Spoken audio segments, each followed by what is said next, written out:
आता बातमी आहे ठाण्यातून। ठाणे महानगरपालिकेने कोट्यवधी रुपये खर्च करून उभे केलेलं जम्बो कोविड सेंटर धूळखात पडलंय। याबाबत काल न्यूज 18 लोकमतने सविस्तर वृत्त देखील दाखवलं होतं आणि याचा आजही न्यूज 18 लोकमत पाठपुरावा करताय। आज पुन्हा न्यूज 18 लोकमतचे प्रतिनिधी अजित मांढरे यांनी याच कोविड सेंटरमधून पुन्हा आढावा घेतलेला आहे आणि यावेळेस त्यांच्या सोबत होते भाजपाचे ठाणे महानगरपालिकेचे गटनेते मनोहर डुमरे आणि महाराष्ट्र नवनिर्माण विद्यार्थी सेनेचे ठाणे जिल्हाध्यक्ष संदीप पाचंगे हे देखील त्यांच्या सोबत होते आणि या दोघांनी ठाणे महानगरपालिकेच्या कामकाजाबाबत कौतुकही केलंय आणि कोविड सेंटर बंद असल्याने पालिकेचे वाभाडे देखील काढले।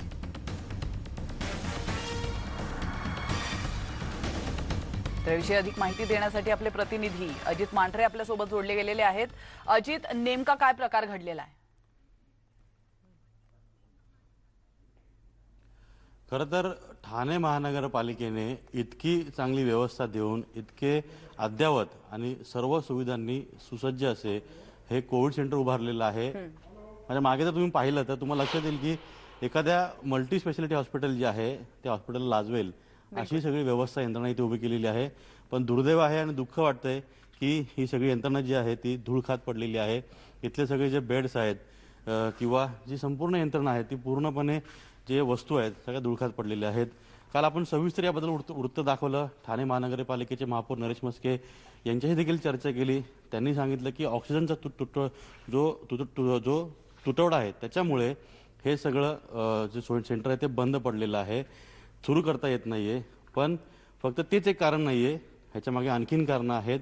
याकरता या विषयी बोलण्याकरता आपल्यासोबत भाजपचे गटनेते आणि नगरसेवक मनोहर डुमरे जी आहेत आणि ठाणे जिल्ह्याचे महाराष्ट्र नवनिर्माण विद्यार्थी सेनेचे अध्यक्ष संदीप पाचंगे आहेत। डुमरे साहेब, आपण मगापासून सगळे कोविड सेंटर पाहिलं, फिरलो, मी तरी असं कोविड सेंटर कुठे बघितलेलं नाही। तुम्ही म्हणता ते बरोबर आहे। ठाणे महानगरपालिकेच्या हद्दीमध्ये हे अद्ययावत हॉस्पिटल आहे आणि हे याच्यावर 23 करोड रुपये खर्च केलेला आहे।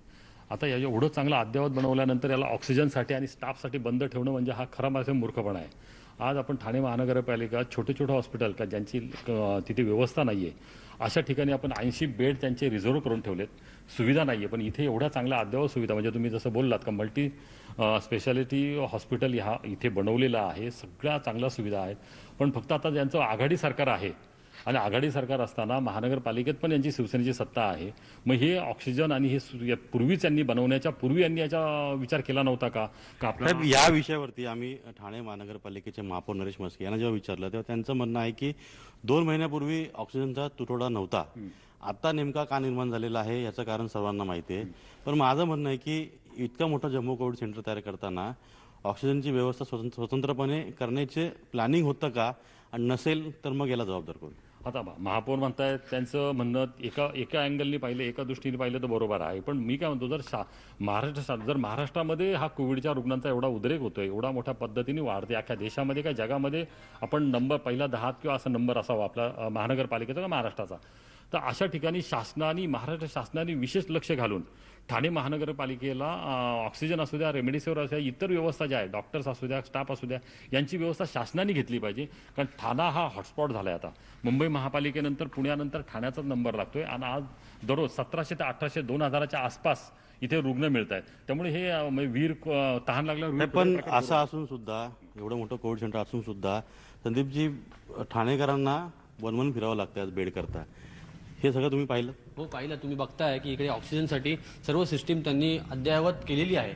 परंतु हे म्हणजे कसं झालं, एकीकडे राज्य शासन म्हणतं की ही लढाई आहे, पण लढाईला जाताना पिस्तूलमध्ये कारतूसच नाही आहेत। मग ह्या ऑक्सिजन नुसत्या सिस्टीमचा फायदा काय? साहेब, आधी एक मुद्दा होता, बराच उचलला गेला तो, की वैद्यकीय वस्तू ज्या आहेत किंवा वैद्यकीय सुविधा ज्या आहेत त्यांचा ते मिळत नाही आहेत, केंद्राकडून असेल किंवा राज्याकडून असेल किंवा कुठेही मिळत नाही, त्यांचा भरपूर मोठ्या प्रमाणात त्यांची कमतरता आहे। पण इथे आपण पाहिलं तर पडू नये सगळं। हा, तेच आहे ना, म्हणजे एकीकडे फक्त केंद्रावरती आरोप करत राहायचे, परंतु तुम्ही जे करू शकता आज ऑक्सिजन बनवून, हे काय रॉकेट सायन्स नाहीये। पहिली लाट ज्यावेळेला आली त्यावेळेला हे सगळे हॉस्पिटल तयार केले, त्यावेळेला ह्याला जेव्हा लोकांनी विरोध केला की एवढी गरज काय आहे, त्यावेळेला लोकांनी सांगितलं की दुसरी लाट खूप मोठी येणार आहे। मग जर तुम्हाला ह्याचा अंदाज होता तर दुसऱ्या लाटेमध्ये तुम्हाला काय काय आयुध लागणार आहेत लढण्यासाठी, ह्याची तुम्ही तयारी का नाही केली? हे सर्व जर तुम्ही करू शकता। पण त्यांनी तयारी केली नाही, हे सगळं दिसतंय ना आपल्याला, कोविड सेंटरमध्ये सगळं केलेलं आहे। म्हणजे सैनिकांच्या हातात बंदूक दिली, त्यात कारतूस नाहीत, तर देऊन फायदा काय त्याचा? असं अर्धवट तर तुमचं नियोजन असेल ते तुमचं कार्यक्षमता आहे, तुमची हे तुम्ही नियोजन शून्य कारभार आहे तुमचा. ठाणे महानगरपालिकेने आता स्वतंत्रपणे ऑक्सिजनचे प्लांट बनवायला घेतलेले आहेत. 2 महिन्यापूर्वी या कोविड सेंटरचं काम सुरू झालं. 2 आठवड्यांपूर्वी हे सगळं काम पूर्ण झालेलं आहे अशी आमच्याकडे माहिती आहे. महापौरांनी जरी हे म्हटलं असलं की ऑक्सिजनमुळे हे सगळं जे आहे हे कोविड सेंटर जे बंद पडलेलं आहे किंवा सुरू करता येत नाहीये, पण ह्याच्या मागे मुख्य कारण जे आहे जे आम्ही शोधून काढलेलं किंवा आम्हाला विविध अधिकाऱ्यांशी बोलण्यात माहीत पडलं, डॉक्टर, नर्सेस, अदर स्टाफ हे सगळे जे आहेत ह्यांची कमतरता आहे किंवा ह्यांची भरती करण्यासाठी महानगरपालिकेने अजून पुढे काही पाऊल उचललेलं नाही. याहीपेक्षा दुसरं एक कारण तुम्हाला सांगतो, हे जे असणार आहे हे सरकारी असणार आहे आणि सरकारी ठिकाणी जर 1000 बेड उपलब्ध झाले तर खाजगी हॉस्पिटलांना बेड कोण घ्यायला जाणार नाही आणि त्यांचा व्यवसाय कमी होईल म्हणून सुद्धा हे करत असतील. आज तुम्ही म्हणताय त्याप्रमाणे कर्मचारी कमी आहेत, पण आयुर्वेदिकचे कर्मचारी असतील, BHMSचे किंवा इतर नर्सेस असतील, हे काम करण्यासाठी उत्सुक आहेत. तुम्ही त्यांना सामावून घेतलं पाहिजे. नक्कीच साहेब, तुम्ही यावर काय सांगाल? तुम्ही नर्सेस, म्हणता स्टाफ, ते बरोबर आहे. स्टाफ वगैरे नाही, आमच्याकडे काही संघाचे लोक आहेत, भारतीय विकास परिषदेचे लोक आहेत. पुण्यामध्ये असंच एक 250 बेडचं हॉस्पिटल चालू केलेलं आहे. आता माझ्याकडे इथे संघाचे लोक तुम्ही समोर पहा, हे लोक आम्ही जागा शोधतोय. गेले 15 दिवस आम्ही आयुक्तांना भेटलेलो आहेत आणि ठाण्यामध्ये आम्ही 2 हॉस्पिटल्स चालू करायच्या तयारीत आहोत. आमच्याकडे सगळा स्टाफ आहे, संघाकडे सगळा स्टाफ आहे. काही NGOज आहेत, बऱ्याच संस्था दान करायला तयार आहे, डोनेशन द्यायला तयार आहेत. पण ही मानसिकता महानगरपालिकेने ठेवली. पण आमच्याकडे महानगरपालिकेमध्ये मुरुडकरांसारखे जे अधिकारी मुरुडकरांचा महत्वाचा विषय, मी सर्वांना एकदा हा विषय सांगतो की ठाणे महानगरपालिकेचे जे आरोग्य अधिकारी होते त्यांनी व्हेंटिलेटर पालिकेला विकत घ्यायचे होते, त्याकरता 15 लाख रुपयांची लाच मागितली होती आणि त्या प्रकारे आता ते ACBच्या म्हणजे लाचलुचपत प्रतिबंधक विभागाच्या ताब्यात आहेत. ठाणे महानगरपालिकेचे दुर्दैव म्हणावं लागेल का अशा अधिकाऱ्यांना पाठीराख करणं किंवा अशा अधिकाऱ्यांना वरदान देणं हे कुठेतरी मागात पडते. आता तुम्ही म्हणता ते बरोबर आहे. महाराष्ट्रातील पहिली घटना आहे ही महानगरपालिकेमधली, काही एक आरोग्य अधिकारी 5 लाखाची लाच मागतोय व्हेंटिलेटर खरेदीमध्ये. मग आता हे करोड रुपयाची जी मार्च 2020 पासून जी खरेदी झालेली आहे त्याच्यामध्ये मोठा भ्रष्टाचार झाला आहे. आम्ही पहिल्या दिवसापासून बोलतोय. पण हे आता काय होतं, शेतच कुंपणच शेत खायला लागले असा सगळा प्रकार आहे. आणि याच्यामध्ये बऱ्याच काही सेवाभावी संस्था आहेत, त्या मदत करतायत, पण त्याचा कुठेही ताळमेळ नाही. फक्त आता हे म्हणजे मेलेल्या मुर्द्याच्या टाळूवरचं लोणी खाणारे आहेत. त्यामुळे याच्यामध्ये जसं महाराष्ट्रामध्ये वाजे प्रकरण आहे तसं ठाणे महापालिकेमध्ये हा मुरुडकर प्रकार आहे आणि याचा तळागाळा बंद केला. मुरुडकर प्रकरण जे आहे, आता हा विषय आपला कोविड सेंटरचा आहेच, पण त्यांच्याशी संबंधित आहे अशा आरोग्य अधिकारी जे आहे जे व्हेंटिलेटरसाठी पैसे खात असतील, ज्याची लोकांना खूप गरज आहे. आज व्हेंटिलेटर नाहीत, बेड नाहीत म्हणून नागरिकांचे मृत्यू होत आहेत, पण अधिकारी मात्र त्याच व्हेंटिलेटरचे पैसे खाण्यामध्ये मशगूल आहेत. बरोबर. खरं तर मुरुडकर हे फक्त कलेक्टर आहेत. ते कुणाचे कलेक्टर आहेत हे माहिती बाहेर आली पाहिजे. आणि मुरुडकरांच्या चुकीच्या कामामुळे जर व्हेंटिलेटर आलेलं नाही आहे ठाणे महानगरपालिकेकडे आणि हे सर्व जर बंद आहे तर जी आता रुग्ण मरत आहेत त्यांना कारणीभूत ते मुरुडकर आहेत आणि त्यांच्यावरती मनुष्यवधाचा गुन्हा देखील दाखल झाला पाहिजे. आणि ACBने फक्त कुठेही दिखावा न करता सर्व ठाणे महानगरपालिकेच्या अधिकाऱ्यांची व राजकीय पुढाऱ्यांची सुद्धा चौकशी केली पाहिजे. साहेब, या कोविड सेंटरबद्दल एक प्रश्न, हे सगळं तुम्ही पाहिलं काय की तुमच्याकडे रोज फोन येतात बेड पाहिजे, इथं बेड रिकामे आहेत, दुःख वाटतं? ह्याचं खूप दुःख वाटतं. कारण का आज आमच्याकडे डोंबरे साहेब ते नगरसेवक आहेत, त्यांच्या हाताखाली प्रशासन आहे. आज आमच्याकडे कुठल्याही प्रकारची सत्ता नसताना आम्ही प्रत्येक हॉस्पिटलमध्ये आज लोकांना बेड मिळवून देतोय. खूप मेहनतवाऱ्या करून आम्हाला ते बेड लोकांना देता येतात. आणि असं जर सगळं पडून असेल आणि ह्याचा वापर होत नसेल तर लोकांनी ठरवलं पाहिजे ज्यांच्या हातात ही सगळी सत्ता दिलेली आहे ते निधीचा नीट योग्य वापर करतात. नगरसेवकात अनेक लोक तुमच्याकडे येतात, बेड मिळालं नाही किंवा एखाद्याला दिला एखाद्याला मिळालं नाही तर वाईट वाटतं किंवा कुठेतरी संताप येतो. पण हे चित्र पाहिलं सगळंच 1000 बेड रिकामे आहेत. असं चित्र पाहिल्यानंतर खरंच दुःख होतंय आणि डोळ्यात अश्रू येत आहेत. कारण आमच्या ऑफिसमध्ये सगळ्याच नगरसेवकांच्या किंवा आमच्यासारखे जे यांच्यासारखे पाचंगेसारखे कार्यकर्ते आहेत, नगरसेवक आहे, आमदार आहे, आमच्याकडे अक्षरशः सकाळपासून लाईन लागते ऑफिसला, कार्यालयामध्ये, आणि कंटिन्यूस आमचे फोन चालू असतात. आम्हाला मदत करा, आम्हाला बेड द्या, ICU बेड द्या, ऑक्सिजनचा बेड द्या, पण मिळत नाहीये. हिरानंदामध्ये परवाची एक रात्रीची गोष्ट आहे. तो मुलगा त्याच्या आईला घेऊन स्वतःच्या गाडीत घेऊन ह्या हॉस्पिटलमधून त्या हॉस्पिटलमध्ये ICU बेड शोधायला जातोय. 3:45 वाजता त्या मातेने गाडीमध्येच त्या मुलाच्या मांडीवर जीव सोडला. याच्यापेक्षा हृदयद्रावक आणखी काय होऊ शकतं? याच्यापेक्षा आणखी काय दुर्घटना घडला पाहिजे? आता हॉस्पिटलमध्ये ज्यावेळेला आम्ही लोकांना बेड मिळवण्यासाठी त्या डॉक्टरांना फोन करतोय, कालपासून त्या डॉक्टरांचे फोन यायला लागलेत, साहेब तुमच्यासाठी आम्ही बेड तयार करतोय पण आम्हाला ऑक्सिजनची जर तुम्ही व्यवस्था केली नाही. खरंच दुर्दैव आहे. आपण जर पाहिलं असेल की बऱ्याचशा अशा एक व्हिडिओ क्लिप व्हायरल होतात की हॉस्पिटलमधल्या जे रिसेप्शन सेंटर आहे तिथे अनेक रुग्ण जे आहेत त्यांना झोपवलेलं आहे, बिलकुल तिकडे त्यांची ट्रीटमेंट सुरू आहे. ठाणे महानगरपालिकेमध्ये सध्या ही परिस्थिती नाही आणि अशी एवढंच होऊ नये. नाही अजित, तर अगदी दवाखान्याच्या बाहेर अँब्युलन्सच्या रांगा लागल्याचं चित्र देखील आपण पाहिलं. अँब्युलन्समध्ये प्राण सोडणारी लोक देखील आपण पाहिलीत. मात्र या ठिकाणी आता मगाशी संदीप पाचंगे बोलले की बंदूक आहे, सैनिकांकडे बंदूक दिलेली आहे, त्याच्यामध्ये काडतुसं आहे, काडतुसं देखील नाही आहेत. खरं पाहायला गेलं तर बंदूक आहे, काडतुसं आहे, मात्र सरकारची ट्रिगर दाबण्याची तयारी होत नाहीये. समस्या नेमकी कुठे येते? कधी दाबली जाईल ही ट्रिगर?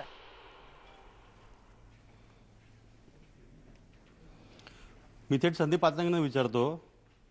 मगाही तुमचा जो मुद्दा होता की बंदूक आहे, बंदुकीमध्ये काडतूस आहेत, पण ट्रिगर दाबायला परवानगी नाहीये किंवा बंदूक असून काडतूस नाही, अशी एक विदारक परिस्थिती आहे. या परिस्थितीला जबाबदार कोण की आणि हे ट्रिगर दाबण्यास मनाई कोण करतंय? मी तुम्हाला मगाशी म्हटलो, ज्या वेळेला पहिली लाट आली त्यावेळेला ह्या सगळ्यांनी ह्याची सगळी सुविधा तयार केली आणि त्यावेळेला जेव्हा लोकप्रतिनिधी विचारत होते की एवढ्या खाटांची गरज काय, आता कोरोना कमी होतोय, तेव्हा हे म्हणायचे की दुसरी लाट येणार आहे, तुम्हाला माहित नाही, त्याची आम्ही तयारी करतोय.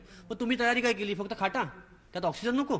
जर तुम्ही लढाईला पाठवताय सैन्याला आणि सारखं सारखं तुम्ही सांगता की ही लढाई आहे, तुम्ही सर्वांनी आपण एकत्र येऊन लढायचे, मग लढायला तुम्हाला सैन्याला पिस्तूलमध्ये कारतूस नको द्यायला. जर ऑक्सिजन नसेल, ह्या काळामध्ये ऑक्सिजन नसेल, तर तुम्ही काय देताय मग? आणि ऑक्सिजन निर्माण करणं हे काय रॉकेट सायन्स नाहीये. लसीसारखं की बाबा लस निर्माण करायला 1 वर्ष गेलं. ऑक्सिजन लागणार आहे हे तुम्हाला अगोदर 6-7 महिने 8 महिने माहिती होतं. मग तुम्ही त्याप्रमाणे त्याची सगळी सुविधा तयार करायला हवी होती. हे तुमचं अपयश आहे. साहेब 23 कोटी खर्च झालाय. आपण आयसीयू बेड बघितला, तिथं ऑक्सिजनचे बेड आहेत. मी आपल्याला सांगतो की ह्या कोविड सेंटरमध्ये 91 आयसीयू बेड आहेत, 450 बेड जे आहेत ते ऑक्सिजन बेड आहेत आणि अशा सगळ्या परिस्थितीमध्ये इतर जे सामान्य बेड आहेत ते 500 बेड आहेत. आणि आता आपण आयसीयूची परिस्थिती बघितली, आपण तिथं जे ऑक्सिजन बेड आहेत ती परिस्थिती बघूया. तुम्ही जर पाहिलं तर हे अतिशय म्हणजे एखादा मल्टी स्पेशालिटी हॉस्पिटल जे आहे त्याला लाजवेल अशी सगळे प्लॅनिंग करून उत्तम पद्धतीने बांधलेलं आहे. मात्र दुर्दैव आहे की हे धूळ खात पडलेलं आहे आणि नेमकं इथली परिस्थिती आत्ताच्या घडीला काय आहे ते दाखवण्याचा प्रयत्न करतो. हे ऑक्सिजनचे बेड आहेत, चांगले बेड आहेत, सगळी व्यवस्था आहे, मेडिसिन टेबल आहे आणि तिथं प्रत्येक बेडला एक फॅन आहे. साहेब या सगळ्या पार्श्वभूमीवर तुम्ही जर पाहिलं धूळ खात पडलेलं आहे. हे बघा, काय सांगाल? हे आता इथे तुम्ही पाहू शकता का, इथे असं धूळ खात सगळं हे साहित्य पडलेलं आहे. खरं वास्तविक हा नाकर्तेपणा आहे आणि आज 23 कोटी रुपये खर्च करून जर अशा पद्धतीने जर हे चालू शकत नाही तर यांचं हे याच्यामध्ये फेल्युअर आहे. आणि प्रत्येक गोष्ट केंद्रावर ढकलणे, केंद्राने राज्यावर ढकलणे, महानगरपालिकेने राज्याकडे पाहायचं आणि ह्या सगळ्या भांडणामध्ये आणि एकमेकांची उनीधुनी काढण्यामध्ये आज खरं रुग्णांचे हाल होत आहे, ससे हुलपट होतीये. बरोबर आहे साहेब? आपल्यासोबत आता काँग्रेसचे नगरसेवक विक्रांत चव्हाण आहेत. अनेक गोष्टीवर त्यांनी प्रश्नचिन्ह उपस्थित केलेले आहेत. चव्हाण साहेब, तुम्ही हे सगळं पाहिलं, हे धूळखात पडलेलं आहे, लोकांना बेड नाही, तुमचे लोक बेड मागायला येत आहेत, कोणाला बेड मिळाला नाही की आपल्याला दुःख होतं, वाईट वाटतं, संताप येतो. मग हे सगळं पडून राहिलेलं आहे. कसं आहे, पक्षीय राजकारणात मला जायचं नाही. जसं आता डोंगरे साहेब म्हणाले, काँग्रेसचा अध्यक्ष मी आहे, महाविकास आघाडीत आहे. परंतु एवढं सांगणं आहे माझं महानगरपालिके की लवकरात लवकर हे हॉस्पिटल सुरू झालं पाहिजे. या ठिकाणी कोरोनाचा जो वाढता प्रादुर्भाव आहे, शासन, केंद्र शासन, महाराष्ट्र शासन आणि महानगरपालिका आणि ग्रामपंचायती किंवा जिल्हा परिषद यांनी सगळ्यांनी एकत्र येऊन हे प्रयत्न केले पाहिजेत. फार वाईट परिस्थिती आहे. आमचाही तोच प्रयत्न आहे. हे आम्हाला दाखवण्यात आम्हाला दुःख वाटत नाहीये, पण मुद्दा आहे की 1000 बेडचं हॉस्पिटल जे आहे, कोविड सेंटर जे आहे ते असं धूळखात पडलेलं आहे. काही समस्या असतील, ऑक्सिजन नाहीये किंवा डॉक्टर नर्सचा स्टाफ नाहीये, मग हे भरायचं कोणी आणि लोकांना असं बाहेर सोडायचं का? कसं आहे, हा माझा प्रभाग आहे सर्वात महत्त्वाचं.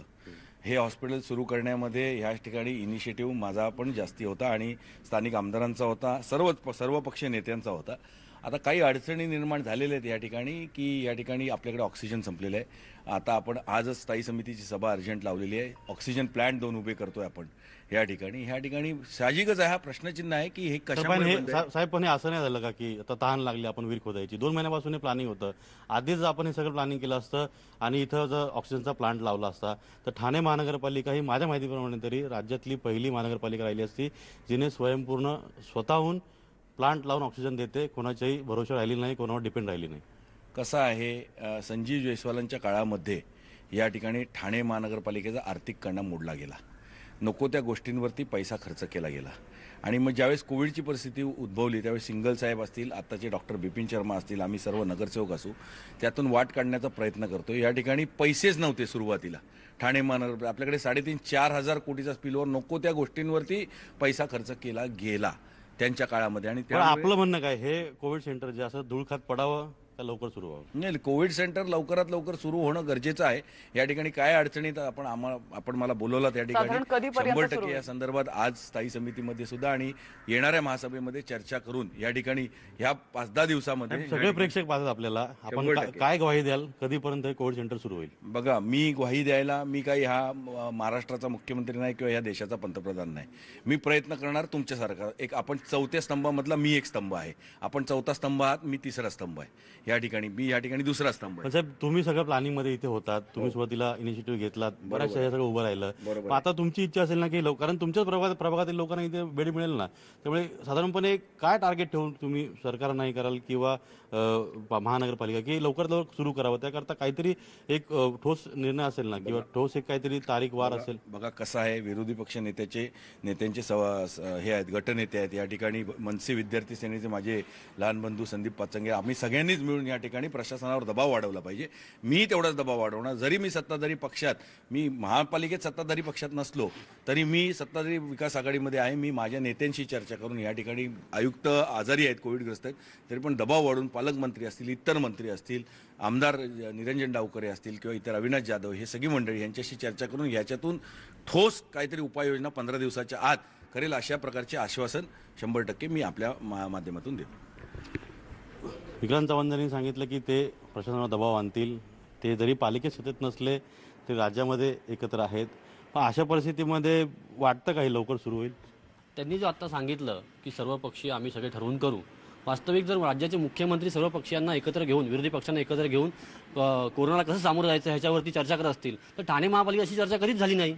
कधीच कुठल्या इतर पक्षांना सामावून घेतलं गेलं नाही की तुमच्याकडनं काही चांगले तुम्ही हे सांगा, सूचना सांगा, त्या आम्ही अंमलात आणू.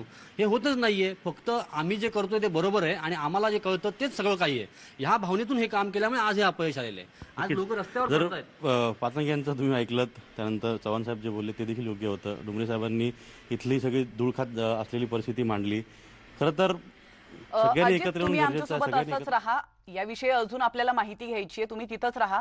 आणि आता आपल्या सोबत आहेत भाजपचे आमदार संजय केळकर, यांच्याकडून देखील आपण थोडीफार माहिती घेऊयात. संजयजी, न्यूज 18 लोकमत मध्ये आपलं स्वागत आहे. आपण पाहतोय संपूर्ण महाराष्ट्रभरामध्ये एवढी विदारक परिस्थिती आहे की अक्षरशः कोविड सेंटरच्या बाहेर रुग्ण आपले प्राण सोडताना पाहायला मिळत आहेत, कारण त्यांना बेड्स मिळत नाहीये, त्यांना ऑक्सिजन मिळत नाहीये, त्यांना व्हेंटिलेटर्स मिळत नाहीये. आणि दुसरीकडे ठाण्यामध्ये एक जम्बो कोविड सेंटर धूळखात पडलेलं आहे. तुमची प्रतिक्रिया काय? खरं म्हणजे वेळोवेळी, आता कोविड काही आत्ताची गोष्ट नाहीये, 1.5 वर्षापासून आहे. आणि वेळोवेळी विधायक सूचना करत करत आम्ही महापालिकेला वेळोवेळी जागं करत आलो होतो की हे करण्याची गरज आहे, ते करण्याची गरज आहे. आणि हे विधायक केवळ सूचना नव्हत्या, तर प्रत्यक्षात जे जे काही करता येईल ते आम्ही एनजीओच्या माध्यमातून देखील करण्याचा प्रयत्न करत होतो. आता जर त्यावेळेला हे कोविड सेंटर जर निर्माण झालं असतं तर आज जी काही फरफट चाललेली आहे, म्हणजे अनेक मृत्यू जे आहेत ते या सगळ्या गोष्टींच्या चुकीच्या नियोजन शून्यामुळे आणि चुकीच्या पद्धतीने त्यांनी या ठिकाणी नियोजन केल्यामुळे ज्या होत आहेत तर त्या टळल्या असत्या. खरं म्हणजे पालकमंत्र्यांनी तर वेळोवेळी राजकीय पक्षाचे पक्षभेद विसरून एकत्र बोलायची आमची पूर्वी पद्धत होती ठाण्यामध्ये. पूर्वी ज्या वेळेला धर्मवीर दिघे साहेब होते किंवा वसंतराव डावखरे होते किंवा पूर्वीची जी सगळी मंडळी होती ते अशा प्रकारे एकत्रित येऊन निर्णय करायचे आणि त्या दिशेने काम करायची. परंतु आता काही त्याचं दिसलंच नाही. विरोधक म्हणजे विरोधकच आहेत आणि ते टिप्पणी आणि टीका करण्याकरता जर अशी जर भावना करत असतील तर ते योग्य नाही. सर्वांना बरोबर विश्वासात घेऊन एकत्रितपणे हे आपल्याला मार्गी लावण्याची गरज आहे, पण ती लावलं जात नाही. आणि त्याच्यामुळे त्याला ठाणेकरांना त्याचा फार मोठा त्रास जो आहे तो सहन करायला लागतो. महाराष्ट्रात जरी असेल तरी ठाण्यात तर फार मोठ्या प्रमाणामध्ये ही सगळी यंत्रणा जी आहे ती पूर्णपणे कोलमडलेली आहे. आणि त्याच्यामध्ये देखील या आरोग्य यंत्रणेमध्ये देखील टाळूवरचं लोणी खाणारे लोक निघाले, लाच घेताना पकडले गेले. आणि त्याच्यामुळे फार दुर्दैवी गोष्ट या निमित्ताने होते. आणि ठाण्याला अशा प्रकारचा अभिप्रेत नाही. ठाण्याचे राजकीय पक्षाचे सगळ्यांनी मिळून हे पुढच्या काळामध्ये मार्गी लावायला पाहिजे.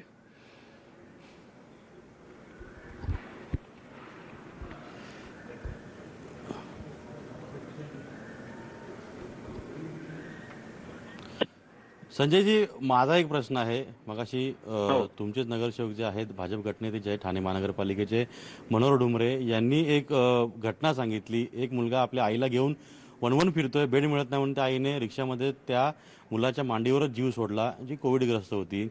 ही परिस्थिती जर ठाण्यामध्ये असेल, विरोधक म्हणून तुम्ही कुठेतरी कमी पडता असं वाटत नाही का? कारण का हे फक्त टीका टिप्पणी असेल किंवा इतर गोष्टीतील ठीक आहे, पण जर अशा पद्धतीच्या घटना ठाण्यात घडत असतील तर विरोधक म्हणून तुम्ही आक्रमक होणं गरजेचं नाही का? नाही, विरोधक म्हणजे तीव्र प्रतिक्रिया व्यक्त केली तर तो चांगला विरोधक असं समजण्याचं मला असं वाटतं काही कारण नसतं. परंतु या सगळ्या याच्यामध्ये ठाणे महापालिकेवर, सत्ताधारी पक्षावर मनुष्यवधाचा गुन्हा आता किती वेळा तुम्ही दाखल करणार?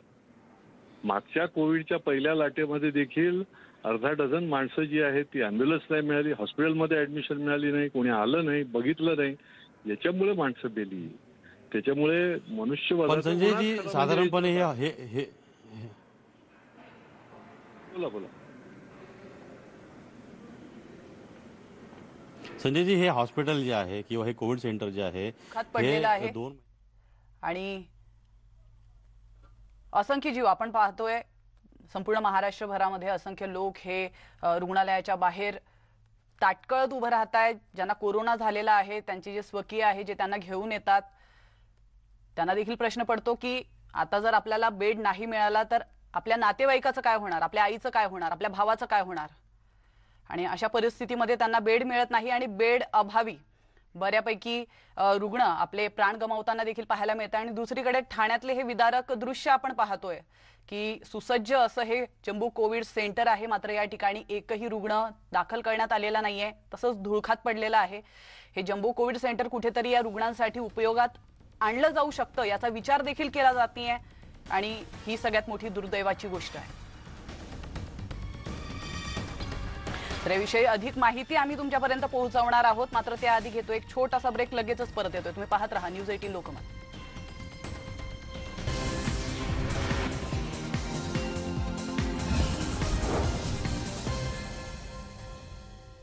ब्रेकनंतर पुन्हा एकदा आपलं स्वागत आहे. आपण पाहतोय ठाणे महानगरपालिकेने कोट्यवधी रुपये खर्च करून उभे केलेलं जम्बो कोविड सेंटर धुळखातच पडलेलं आहे आणि त्या जम्बो कोविड सेंटरमध्ये आमचे प्रतिनिधी आहेत अजित मांढरे. अजित, मगाशी चव्हाण साहेब म्हणाले, काँग्रेसचे नगरसेवक आहेत ज्यांच्या प्रभागामध्ये हे जम्बो कोविड सेंटर आहेत, ते म्हणाले की आम्ही सगळ्यांनी मिळूनच आता शासनावरती दबाव टाकला पाहिजे की जेणेकरून हे जम्बो कोविड सेंटर सुरू होईल. तर आतापर्यंत हा विचार त्यांच्या मनात का नाही आला? म्हणजे न्यूज 18 लोकमतने ज्यावेळेला ही बातमी लावून धरली, त्यांना 4 प्रश्न विचारले, त्यावेळेला त्यांच्या मनात ह्या सगळ्या गोष्टी काय येतात? म्हणजे प्रतिनिधित्व करायला कुठेतरी ते कमी पडलेत हे त्यांनी स्वीकारायला पाहिजे का आता? बरोबर. मी त्यांना तो प्रश्न विचारतो त्याआधी मी दुसऱ्या एका सेक्शनमध्ये आलेलो आहे या जम्बो कोविड सेंटरच्या. तिथे सगळं मॅन्युअल म्हणजे साधारण बेड होते पण अद्ययावत होते. हे सगळे ऑटोमॅटिक बेड आहेत. इथे हे जे सगळे जिथे हे ऑटोमॅटिक बेड आहेत, हे काही दिवसाने ही जी यंत्रणा आहे, जे रिमोट आहे, हे तर असेच धूळखात पडले तर हे खराब होतील. याच्यानंतर काय वापर करण्यात केला जाऊ शकतो किंवा करता येईल का? हे ऑक्सिजनचे इकडे नॉब्स जे आहेत, हे नॉब्सचे पाईप जे आहेत, ह्यांची व्हॅलिडिटी काय आहे? जवळपास 15 ते 20 दिवस, त्याच्यापेक्षा जास्त दिवस हे बंद आहेत. हे नंतर वापरता येतील का? हे असे अनेक मुद्दे आहेत जे मुद्दे खरं तर लक्षात घेतले पाहिजेत आणि लवकरात लवकर हा विषय सुरू केला पाहिजे. आता सर्व विरोधकांना एक प्रश्न आहे की 2 आठवड्यापूर्वी हे सगळं बनून तयार आहे. याआधी आपण या गोष्टींवरती विशेष करून आपण आपल्याच प्रभागातील आपण इनिशिएटिव्ह घेतला, त्याबद्दल आपलं कौतुक आहे. पण मग हे चालू करण्याकरता आधी दबाव का टाकला नाही? आपण विरोधक म्हणून कुठेतरी कमी पडलात? नाही, विरोधक हे आहेत, मी सत्ताधारी पक्षात आहे. ठाणे महानगरपालिकेत तरी तुम्ही विरोधक आहेत. आहे आणि माझा प्रभाग आहे या ठिकाणी पूर्णपणे तयार झालंय. हे फक्त 7-8 दिवस झाले, 8-10 दिवस झाले कंप्लिशन झालं ह्याचं पूर्ण, म्हणजे फायनल टच झाला. त्याला ऑक्सिजन नाही आहे. ऑक्सिजन प्लांटचा आज स्थायी समितीमध्ये 2 ऑक्सिजन प्लांट ग्लोबलला नाही इथे उभे करण्याचं टेंडर आज आपण वर्क ऑर्डर देतो. या ठिकाणी 25 तारखेपर्यंत त्या प्लांटधारकाने सांगितलं की मी दोन्ही याला ऑक्सिजन, कारण ऑक्सिजनचा तुटवडा आहे. फक्त आपल्यासोबत ठाणे महानगरपालिकेचे महापौर नरेश मस्के जी आहेत. नरेशजी, काल देखील आम्ही आपल्याला प्रश्न विचारले होते, तेच प्रश्न आज आहेत. काही नवीन प्रश्न आहेत. आम्ही सगळं पाहतोय, हे सगळे ऑक्सिजनचे नॉब्स आहेत, ऑटोमॅटिक बेड आहेत, हे असे धूळखात पडले तर खराब नाही होणार का? आपला मुद्दा आम्हाला रास्त वाटतो की ऑक्सिजन नाही आहे, त्यामुळे सुरू करून देखील फायदा काय या सगळ्या गोष्टीचा? पण ह्याचा विचार आधी का केला गेला नाही? मुळात अजित मांढरेजी, तुम्ही काल पण मी तुम्हाला हा बोललो, रुग्ण वाढ ही गृहीत धरून आम्ही ही हॉस्पिटलची निर्मिती केलेली आहे. मुळात की ऑलरेडी आम्ही 1200 ते 1300 बेडचं ग्लोबल मोठं जम्बो हॉस्पिटल आम्ही उभारलेलं आहे. ते पूर्ण फेज मध्ये सुरू आहे. पार्किंग प्लाझा या ठिकाणी सुद्धा 400 ते बेडचं आमचं हॉस्पिटल सुरू आहे, जे आम्ही तयार केलेलं आहे. त्या ठिकाणी एसिम्प्टोमॅटिक बेडचं सुरू आहे. या ठिकाणी भविष्यात रुग्ण वाढतील हा हेतू डोक्यात ठेवून आम्ही हे उलटास हॉस्पिटलची निर्मिती केली. त्यावेळी सुद्धा अशाच प्रकारे मीडियाने बातम्या लावल्या होत्या की रुग्णसंख्या कमी आहे आणि हॉस्पिटल कशाला उभारतायत, अशा प्रकारच्या बातम्या सगळ्या चॅनल्सनी, बऱ्याचशा चॅनल्सनी दाखवल्या होत्या. परंतु आज त्या हॉस्पिटलची दिकड भासलेली आहे. मुळात ऑक्सिजनचा जो पुरवठा आहे तो फार महत्वाचा आहे, हे तुम्ही समजून घ्यायला पाहिजे. मी काल पण तुम्हाला सांगितलं, जर ऑक्सिजन दिवसाला जर समजा साहेब 25 अगदी बरोबर आहे, अगदी बरोबर. तुम्ही ऐका, जे ऐका, ऐका, पार्किंग प्लाझा ज्या कोविड सेंटरचं बोलताय, त्यानंतर तुम्ही ग्लोबल हॉस्पिटलचं बोलतायत. माझ्यासोबत भाजपचे गटनेते आहेत मनोहर डुमरे, यांनी हा एक मुद्दा सांगितलेला आहे, एक उदाहरण सांगितलेलं आहे. उदाहरण नाही, ती घटना आहे, सत्य घटना आहे. मनोहरजी, मागे तुम्ही जे सांगितलं की एक व्यक्ती जे आहे, एक मुलगा आपल्या आईला घेऊन बेड शोधत होता, शेवटी त्या आईने त्या मुलाच्याच मांडीवरती प्राण सोडला. ही सत्य घटना आहे. माझ्याच प्रभागातली आहे. स्वस्तिक पार्क म्हणून सोसायटी आहे. त्यातला एका मुलाने त्याच्या आईला स्वतःच्या गाडीत बसून तो हॉस्पिटलच्या दारोदार जात होता. ICU बेड लागत होता, तो मिळाला नाही. पहाटे 3:45च्या दरम्यान त्या मुलाच्या मांडीवर त्या आईनी प्राण सोडला. तर अशा ज्या घटना आहेत, आपण फक्त हे 1100 बेडचं खरं असं एक आम्ही महानगरपालिकेने जे केलंय त्याच्याबद्दल त्यांचं जे काम केलंय ना, विरोधक म्हणून आम्ही स्तुती करतोय. साहेब, कौतुक करताय सगळं, आम्ही देखील तुमचं कौतुक करतोय नरेशजी. पण जेव्हा हे सगळं तहान लागल्यावर विहीर खोदण्याचा प्रकार आहे, तुम्ही म्हणताय 2 महिन्यापूर्वी ऑक्सिजनची कमतरता नव्हती, पण तुम्ही प्लांटचं जे ऑक्सिजनचे प्लांट आहेत ग्लोबलमध्ये की असेल किंवा इथे असेल, ह्याचं प्लॅनिंग झालं होतं, मग ते एक्झिक्यूट का झालं नाही? आणि हे ऑक्सिजनचे बेड जे आहेत हे आता इथे उपलब्ध का नाही? आणि ह्यामुळे हे सगळं बंद आहे. फक्त एवढाच मुद्दा आहे का डॉक्टर, नर्स, अदर स्टाफ, प्रशासकीय व्यवस्था यामुळे देखील हे सगळं धुळखात पडलंय? भासलेली आहे. पूर्ण देशात कमतरता भासलेली आहे. त्यामुळे उलट आम्ही हॉस्पिटल उभं केलं, त्यावेळी आमच्यावर हेच लोक टीका करत होती विरोधक म्हणून. या ठिकाणी राजकारण न करता प्रत्येकाने प्रत्येकाची जबाबदारी ही प्रत्येकाने अंगावर घ्यायला पाहिजे. यात राजकारण करण्याची गरज नाही. जर या ठिकाणी बेड मिळत नाहीयेत सगळीकडे, म्हणजे मी काय म्हणतो, महाराष्ट्रात नाही, गुजरातमध्ये सुद्धा हीच परिस्थिती आहे, उत्तर प्रदेशामध्ये सुद्धा ही परिस्थिती. यामध्ये कोणी राजकारण करू नका. जर महापालिका म्हणून, जर या ठिकाणी जर सत्ताधारी म्हणून तुम्ही आमच्यावर जबाबदारी टाकत असाल. नरेशजी, माझ्यासोबत विक्रांत चव्हाण जे आहेत काँग्रेसचे. विक्रांतजी, नरेशजी म्हणतात की या विषयावरती राजकारण केलं जात आहे. एकंदर जो कोविडची परिस्थिती राज्यामध्ये तीच परिस्थिती ठाणे महानगरपालिकेमध्ये आहेत, पण विरोधक किंवा इतर पक्ष जे आहेत या गोष्टीचं राजकारण करत आहेत. नाही, कसं आहे, माझं महापौर साहेबांनाही एक हे आहे, विनंती आहे, आणि विरोधी पक्षांनाही विनंती आहे, आपण एकत्र बसून याच्यातून मार्ग काढणं गरजेचं आहे. आता मस्के साहेब जे म्हणतात ते त्यांची भूमिका मांडतात, विरोधी पक्ष गटनेते जे मांडतात किंवा विरोधी पक्षातले, पण तुम्ही मानता त्यांचा आरोप की राजकारण केलं जातं, त्यांचं थेट म्हणणं आहे, थेट आरोप आहे. काही प्रमाणात ह्या ठिकाणी वास्तुस्थिती आहे की आपण कुठेतरी या ठिकाणी आत्मचिंतन केलं पाहिजे, विचार केला पाहिजे की का आपण कुठे कमी पडतोय. या ठिकाणी आपण स्पीडीली काम करत नाही आहोत. वॉर रूम आपला वॉर रूम, माझा तोच मुद्दा होता. राजकारण केलं तर असा मुद्दा आहे. वॉर रूम मध्ये नगरसेवकांना सांगितलं जात नाहीये की कुठे कसं काय केलं जावं. वॉर रूमची अशी अवस्था आहे, मुरुडकर पकडले गेलेत. मुरुडकर जरी करप्ट होते असं हे झाले तरी मुरुडकर रात्री 2 वाजता पण अवेलेबल व्हायचे. आता नेमकं कोणाला पकडायचं? जी आत्ताची MOH आहे ती फोनच उचलत नाही. फक्त महेश राजदेरकर, अशोक बुरपुले एवढेच तिघे जण फोन उचलतात आणि महापौर साहेब फोन उचलतात. नेमकं आता कुठे ॲडमिट करायचं? वॉर रूममधली पोरं एवढी हे आहेत, अभिज्ञ आहेत, तर त्यांना काय बोलायचं, त्यांना काय करायचं काय, म्हणजे कुठे ताळमेळच नाही. डॉक्टर माळगावकर आहे ग्लोबलला, की कुठे लोकांना ॲडमिट करायचं ही सत्यता आहे. याबद्दल काय बोला? आता कोविड सेंटरचा मुद्दा तर आहेच, पण वॉर रूमचा जो मुद्दा आहे नरेशजी, या मुद्द्याबद्दल काय बोला? नगरसेवक स्वतः, काँग्रेसचे अध्यक्ष स्वतः सांगतायत, मनसेचे जिल्हाध्यक्ष मनसेचे ते सांगतात की त्यांना देखील तिकडे जुमानलं जात नाही, जुमानलं नाही किंवा त्यांना नीट उत्तरं मिळत नाही. वॉर रूमचा जो विषय आहे, वॉर रूमचा विषय आहे, अचानकपणे जे काही पेशंट्स वाढत आहे, म्हणून वॉर रूमचं काम काय आहे की वॉर रूम कडे जेव्हा आपण रिक्वेस्ट पाठवतो आणि ती रिक्वेस्ट आपण वॉर रूम वाले, मग ग्लोबल असेल, बेतनी असेल, म्हणजे जी काही प्रायव्हेट हॉस्पिटल आहेत त्या ठिकाणी ती रिक्वेस्ट पाठवतात. जर बेड शिल्लक असेल, त्या हॉस्पिटलनी कन्फर्मेशन दिलं तर वॉर रूम वाले त्या ठिकाणी त्याची व्यवस्था करतात. आता बऱ्याचशा ठिकाणी काय होत आहे की सर्वसाधारण बऱ्याच जणांची बेतनी हॉस्पिटल, कौशल्य हॉस्पिटल ही 2-4 हॉस्पिटलची मागणी असते. त्याच्यामुळे ती मागणी ते फुलफिल करू शकत नाही जोपर्यंत हॉस्पिटल ती मागणी ऍक्सेप्ट करत नाही, त्या ठिकाणी बेड रिकामा होत नाही आणि रिकामा झाला तर ती मागणी ऍक्सेप्ट केली जाते आणि तरच त्या ठिकाणी तो बेड मिळत असतो. काही प्रमाणात वॉर रूम मध्ये थोडंसं मिसहँडलिंग होतंय. मी काल स्वतः अतिरिक्त आयुक्त त्यांच्याशी 2 दिवस या ठिकाणी बोलतोय की कुठेतरी जे काही आपण आरोग्य अधिकारी म्हणून ज्या काही आता ज्यांची कोणीची आपण नेमणूक केलेली आहे, कदाचित ज्यांच्यावरती जबाबदारी आहे, तर ते कुठेतरी मला तरी वाटतं ते कमी पडतायत असं मी जाहीरपणे या ठिकाणी सांगतोय. त्या ठिकाणी वॉर रूमची ज्यांच्यावर जबाबदारी दिलेली आहे त्यांनी त्या ठिकाणी जाऊन बसणं गरजेचं आहे, त्या ठिकाणी कंट्रोल करणं गरजेचं आहे. परंतु एवढ्या नक्कीच नरेशजी, तुम्ही म्हणजे तुम्ही एक महापौर म्हणून, एक तळागाळातले कार्यकर्ते म्हणून तुम्ही ही गोष्ट मान्य करता, त्याबद्दल तुमचं कौतुकच आहे. नरेशजी, एक छोटासा ब्रेक घेतोय. यानंतर हा जो आपला आमचं जे काम आहे किंवा आम्ही ज्या पद्धतीने कोविड सेंटरमधली जी परिस्थिती आहे ती दाखवतो आहोत, ठाणे महानगरपालिकेचं चांगलं काम देखील आम्ही सांगतो आहोत. या सगळ्या गोष्टी ज्या आहेत ह्या पुन्हा आम्ही दाखवूच, पण एक छोटासा तुर्तास ब्रेक घेतोय.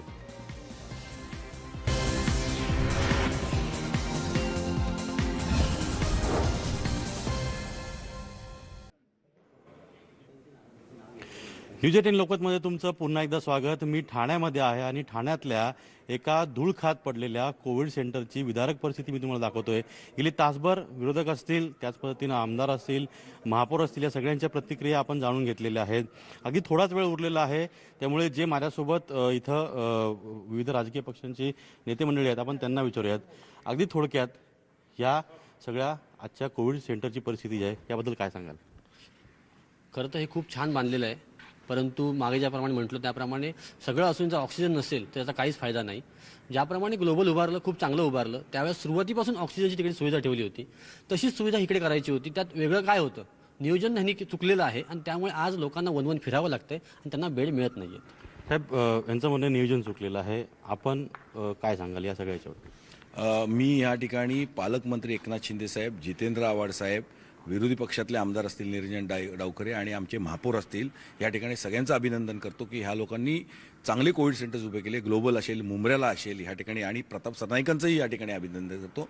मी विनंती करतो तुमच्या माध्यमातून ह्या चौघांनी सगळ्यांनी एकत्र येऊन इकडे तातडीने पाहणी करावी या सगळ्यांनी, आणि इथली परिस्थिती कशी सुधरेल. कारण का मी एक नगरसेवक आहे, माझ्याकडे काय एवढी ताकद नाही किंवा हे नाही, पण ह्या सगळ्यांनी मिळून जर ठरवलं या ठिकाणी तर हे ऑक्सिजन लवकर चालू होऊन सगळ्यांनीच एकत्र येऊन, आणि मनसेवाले अविनाश जाधव असतील, जे कोणी लोकल लीडर असतील, यांनी सगळ्यांनी एकत्र येऊन ह्या ठिकाणी पाहणी केली समन्वय साधून. तर मला वाटतं जनतेचा प्रश्न आहे, याच्यात राजकारण नको व्हायला. सगळ्यांनी एकत्र येऊन या ठिकाणी या 15 दिवसात 10 दिवसात हे हॉस्पिटल कसं सुरू होईल. साहेब, अगदी थोडक्यात. हां, आता मी जसं मस्के साहेब बोलले की याच्यामध्ये मी राजकारण करताय, विरोधक हे करताय, पण आम्ही ज्या ज्या चांगल्या गोष्टी आहेत त्या चांगल्या गोष्टींचं आम्ही कौतुकच केलेलं आहे, पण याच्यात राजकारणाचा भाग नाही. विरोधकांचं नक्कीच कौतुकांचं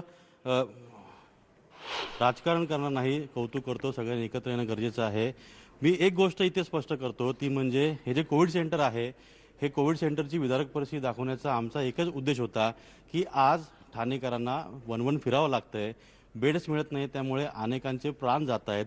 ही परिस्थिती नगरसेवकांनी सांगितली.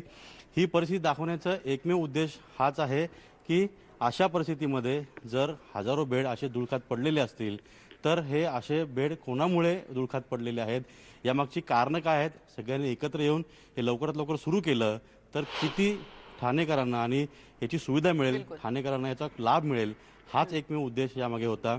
आणि गेली तासभर आम्ही याच विषयावर चर्चा करत होतो. लवकरात लवकर हे सगळं जे हे कोविड सेंटर जे आहे, या खाटा ज्या आहेत या रुग्णांना मिळाव्यात, जेणेकरून रुग्णांना उत्तम ट्रीटमेंट मिळेल आणि त्यांचा जीव वाचेल, त्यांना जो करोना झालेला आहे. मगाशी मस्के साहेब देखील बोलले की राजकारण करू नका. खरं तर राजकारण व्हायलाच नाही पाहिजे आणि जनतेच्या जीवावर राजकारण करणाऱ्यांचं राजकारण न्यूज 18 लोकमतला दाखवायचं पण नाहीये. त्यामुळे जोपर्यंत हे कोविड सेंटर सुरू होत नाही तोपर्यंत ही बातमी अशीच लावून धरली जाईल आणि लोकप्रतिनिधी असल्याच्या नात्याने किंवा नेते मंडळी ज्यांना निवडून दिलेलं आहे या जनतेने एका विश्वासाच्या जोरावरती, त्यांना देखील आता या सगळ्या प्रश्नांची उत्तरं द्यावे लागतील आणि वेळोवेळी न्यूज 18 लोकमत त्यांना ही प्रश्न विचारत राहणार आहे. लवकरात लवकर हे कोविड सेंटर सुरू व्हावं एवढीच अपेक्षा आहे. अजित मांढरे, धन्यवाद. तुम्ही अतिशय महत्त्वाची माहिती दिली, त्या ठिकाणी जाऊन तिथला आढावा घेतला. भाजपाचे ठाणे महानगरपालिकेचे गटनेते मनोहर डुंगरे देखील आपल्यासोबत होते, त्यांचे देखील आभार. आणि महाराष्ट्र नवनिर्माण विद्यार्थी सेनेचे ठाणे जिल्हाध्यक्ष संदीप पाचंगे देखील आपल्यासोबत होते. त्याचप्रमाणे काँग्रेसचे नगरसेवक देखील चव्हाण साहेब देखील आपल्यासोबत होते आणि त्यांनी दिलखुलासपणे संपूर्ण आपल्यासोबत चर्चा केली, प्रश्नांची उत्तरं देण्याचा प्रयत्न केला. त्याबद्दल त्या सगळ्यांचेच आभार. आणि या ठिकाणी घेतोय इथं छोटासा ब्रेक, लगेचच परत येतो. तुम्ही पाहत रहा न्यूज 18 लोकमत.